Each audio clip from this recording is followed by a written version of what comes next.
જય શ્રી કૃષ્ણ મિત્રો, Niels kitchen ગુજરાતીમાં તમારું હાર્દિક સ્વાગત છે। મિત્રો, આજે હું તમારા માટે લઈને આવી છું પુલાવની રેસીપી। નાના હોય કે મોટા બધાને ભાવે તેવો એકદમ ટેસ્ટી પુલાવ બનાવીશું।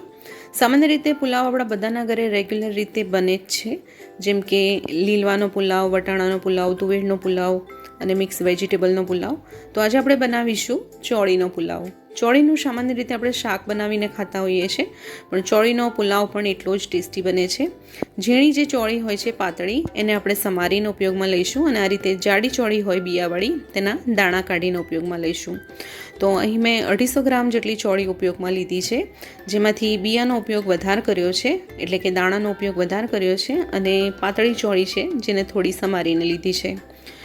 આ ચોળીના બિયાની સાથે આપણે ડુંગળી અને બટેકાનો ઉપયોગ પણ કરીશું। પુલાવની અંદર હંમેશા ડુંગળી અને બટેકા જો તમે ઉમેરો તો તેનો સ્વાદ ખૂબ સરસ આવે છે। આ પુલાવ આપણે કુકરમાં જ બનાવવાનો છે બેઠો, પણ છતાં પણ એકદમ સરસ છૂટો બનશે અને ટેસ્ટી પણ બનશે। ચોળી અને ડુંગળી બટાકાને એકદમ સરસ રીતે ધોઈને એક બાજુ રાખી લઈશું, અને અહીં મેં બાસમતી ચોખા પલાળીને રાખ્યા છે। બસ 5 મિનિટ માટે જ એને ધોઈ અને પલાળીને રાખ્યા છે, વધુ સમય આપણે તેને પલાળવાના નથી। ચોખા મેં અહીં 2 કપ જેટલા લીધા છે। હવે આપણે એક કુકર લેવાનું છે। મેં અહીં નોનસ્ટિક કુકર લીધું છે, એમાં 2 ચમચા જેટલું તેલ ગરમ કરીશું। તેલ એકદમ સરસ ગરમ થાય એટલે તેમાં રાઈ અને જીરું ઉમેરવાનું છે।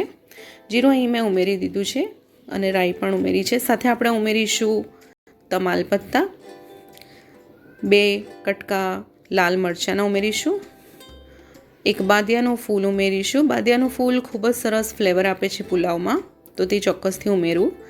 2 થી 3 નંગ લવિંગ અને 2 ટુકડા તજના ઉમેરીશું। આ બધા જ ખડા મસાલાની ખૂબ સરસ ફ્લેવર આવે છે પુલાવની અંદર, તો તે ચોક્કસથી ઉમેરવા। મસાલા શેકાઈ જાય એટલે આપણે તેમાં અડધી ચમચી જેટલી હિંગ ઉમેરીશું, અને અડધી ચમચી જેટલી હળદર ઉમેરીશું। હવે આપણે તેમાં ઉમેરીશું મરચાંના કટકા। અહીં મેં 2 નંગ લીલા મરચાં લીધા છે। બધું ઉમેર્યા પછી આપણે તેમાં 7 થી 8 કળી લસણને આ રીતે વાટીને ઉમેરીશું। અહીં ચોળીનો પુલાવ બનાવું છું, એટલા માટે જ મેં અહીં લસણનો ઉપયોગ કર્યો છે, જેને લીધે પુલાવ ટેસ્ટી બનશે।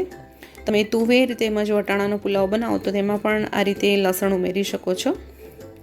હવે આપણે તેમાં શાક ઉમેરીશું, એટલે કે ચોળી, ડુંગળી અને બટેકા જે આપણે ધોઈને રાખ્યા હતા તે ઉમેરવાના છે। અહીં પુલાવની અંદર બિયાનો ઉપયોગ વધારે કરીએ તો ખૂબ જ સરસ લાગે છે, તો અહીં મેં બિયા વધારે લીધા છે ચોળીના। બધું જ સરસ રીતે મિક્સ કરી લેવાનું છે। બધું મિક્સ થઈ જાય એટલે આપણે તેની અંદર ધોઈને રાખેલા ચોખા ઉમેરીશું।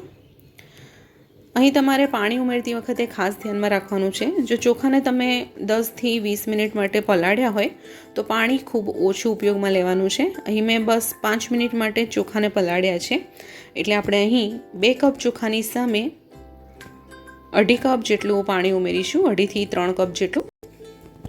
જો પાણી વધારે હશે તો પુલાવ એકદમ ઢીલો થઈ જશે, એટલે કે ખીચડી જેવો લાગશે અને છૂટો નહીં બને।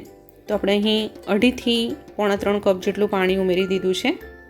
સાથે આપણે ઉમેરીશું થોડીક હળદર અને 2 થી 3 ચમચી જેટલું લાલ મરચું પાવડર। આ કશ્મીરી લાલ મરચું પાવડર છે, જે કલર તો આપે છે પણ એટલું બધું તીખું નથી બનાવતું રસોઈને। સ્વાદ મુજબ મીઠું ઉમેરીશું, અને 2 ચમચી જેટલું મેં આની અંદર ધાણા જીરું ઉમેર્યું છે। તમે ઈચ્છો તો આની અંદર તમે ગરમ મસાલો પણ ઉમેરી શકો છો, અથવા તો બિરયાની મસાલો પણ ઉમેરી શકો છો। અહીં આપણે બધા જ ખડા મસાલા લીધા છે, તો આપણે અહીં તેમાં ગરમ મસાલો નથી ઉમેર્યું।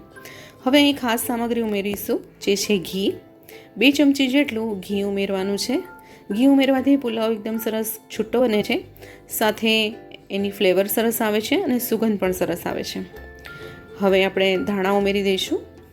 ધાણા ઉમેર્યા પછી સરસ રીતે ફરી એકવાર મિક્સ કરીશું બધું, અને હવે કુકર બંધ કરી અને 3 વિસલ આપીશું। ચોખા જે રીતે તમે ઉપયોગમાં લેતા હોય બાસમતી, તેનું ધ્યાન રાખી અને પાણી ઉમેરવાનું છે।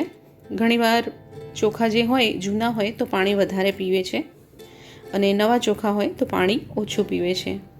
3 વિસલ થાય ત્યાં સુધી આપણે કુકરને થવા દઈશું, અને પુલાવ થઈ જાય પછી સરસ રીતે કુકર ઠંડુ પડે એના પછી જ આપણે કુકરને ખોલવાનું છે।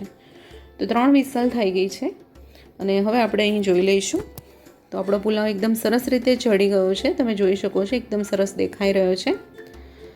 હવે આપણે અહીં સર્વ કરીશું। તો તમે જોઈ શકો છો ચોળીનો પુલાવ એકદમ ટેસ્ટી તૈયાર થઈ ગયો છે। કુકરમાં પણ તે ખૂબ જ સરસ રીતે બન્યો છે।